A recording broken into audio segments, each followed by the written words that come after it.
ये केबल जो है ना बेसिकली एशिया, अफ्रीका, यूरोप जो है ना तीन जो है ना ये पूरे जो कॉन्टिनेंट्स हैं तीनों में जो है ना वो 15 कंट्रीज़ हैं उनमें जो है ना कंसोर्शियम बना हुआ है।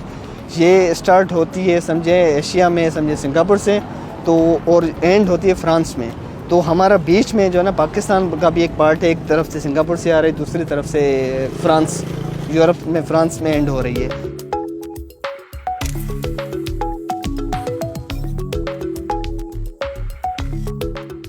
माइनर सी ग्लास आपको नज़र आ रहा होगा, वो है एक्चुअल फाइबर, जहाँ से हमारा सारा डाटा आ रहा होता है। इसके अंदर लेज़र से हम लोग लाइट सेट करते हैं, लाइट इंसर्ट करते हैं और उसमें वेव्स की फॉर्म में, जिगजैग की फॉर्म में वेव्स ट्रैवल होती हैं, तो उससे हमारा डाटा जा रहा होता है। बाकी सारी उसकी प्रोटेक्शन है।